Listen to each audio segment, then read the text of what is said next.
Hair care is very important, and you can only achieve this when you have your hair being treated, or what we call deep conditioning, time to time. But before you do deep conditioning time to time, you also need to understand the types of conditioners in the market. Most people do only understand that we have moisture, and others say we have protein. But there are very many conditioners in the market. There are conditioners, some conditioners have been made in a way, they are super conditioners, where a number of conditioners are combined in one to achieve one results at a go. Now, you also need to know some products, some conditioners are supposed to be applied on the scalp, while some can be applied on the hair, or some can be applied on both. So it's very important for you when you are choosing a conditioner to try and understand, is this conditioner going to work very well on my scalp, or is this conditioner going to work very well on my hair? So if it's a condition to be applied on the hair, when I refer to that condition, I'm trying to say the treatments in a local language. Now, these ones have to be directly applied on the hair. And once they're applied on the hair, you could use a brush to ensure you have even distribution on the hair.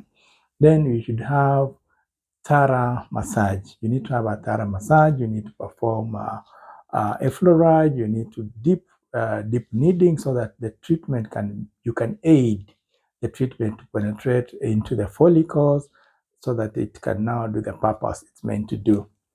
If you're applying the treatments or the deep conditioners on the hair, then it means first you need to avoid the habits of doing treatments at the sink, because what happens at the end of the day, you just end up draining the treatment into the sink.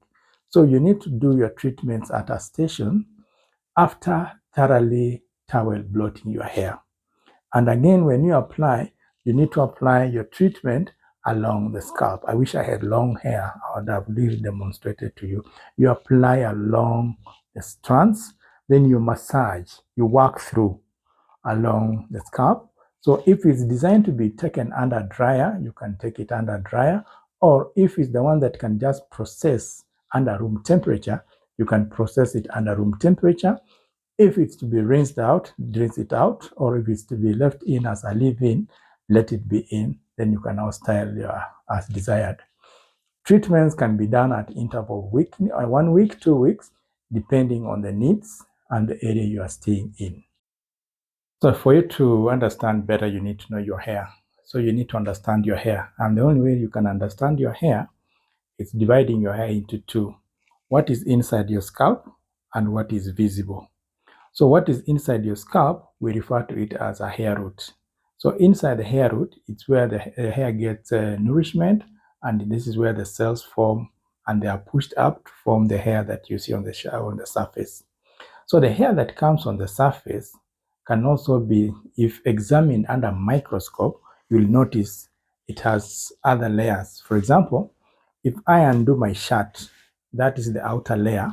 This layer is what we call the cuticle. Then the inner layer is what we call the cortex. Why am I telling you this? I really need to understand the cuticles play important role in protecting the hair. Different races have different numbers of cuticles. For example, the Asian market, they have more compact packed cuticles compared to the Afro market.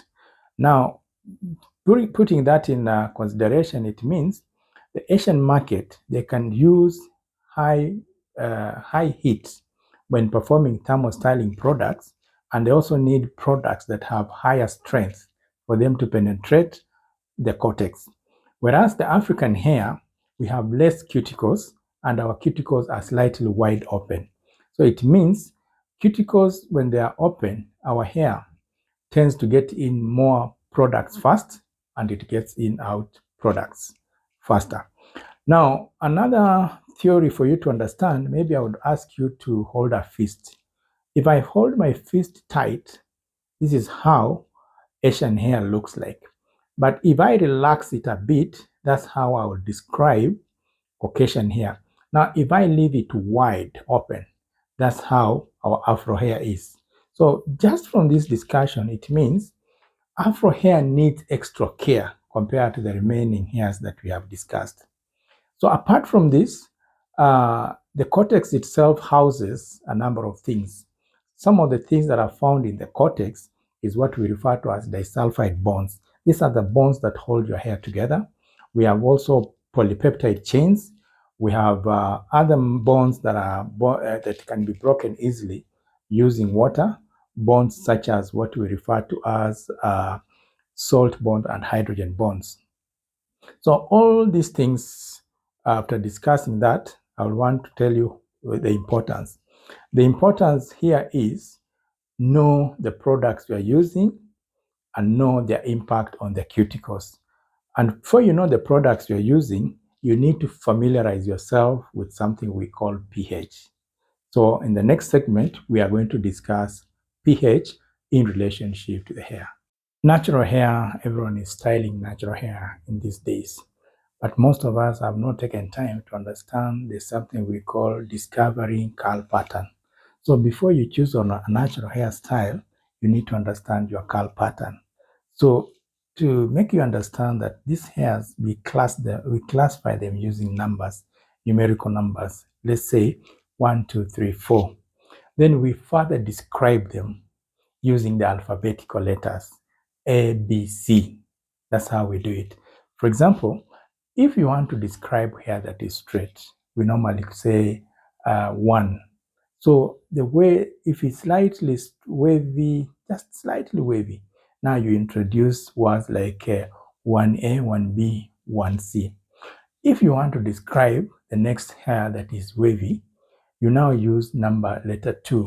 So you could have a 2A, 2B, and 2C. All this is a family of wavy, but how wavy is this compared to that? Then the next category is 3. 3A, 3B, 3C. So when you talk of this, now we are talking of curly. Then we now go to the kinky. Kinkies are in number 4. 4A, 4A, 4B, and 4C. Now, anyone I talk to and ask them, what is your curl pattern? They always tell me, I'm 4C. Now, do you know how to test? Or you just say you are 4C? And do you know what styles suits these numbers? So the best way to test this hair, you need to test your hair when it's wet. And if you feel your hair is not clean, just do the whole process. Shampoo your hair, condition your hair, then now wet your hair slightly and perform a curl test. Now, this front hairline may not give you results when performing a curl test. Why? Because we are exposing this front hairline to a lot of heat, a lot of as you hold your hair back at the hairstyles you are wearing, so the hair tends not to give really curl pattern results. So you can test randomly here, on sides, and at the center. Once you do this test, now you can understand who you are. Then once you understand who you are, then you can now choose styles that suits you. For example, if your hair is 4C, you are not 4A, you are now 4C. It shows you are very, very, very coily. This hair will not do nice styles like what we call finger coils, but you can be one of the best clients for dreadlocks. If your hair is at number 1, this hair is just flat hair, straight. You will not get finger coils there, but you'll be the best candidate for doing styles like sister locks. So we need to dig deeper, and I'll share this information on my YouTube channel for you to understand that as you select these styles, there's also the products to be used and the outcome results. What works on my hair will not work on your hair because I have naturally a different curl pattern. So somebody asked me, how can you summarize my curl patterns? You can just say, I'm a number 1, I'm wavy, then you go, I'm curly, then you go, I'm kinky, kinky, kinky, and that is your 4C.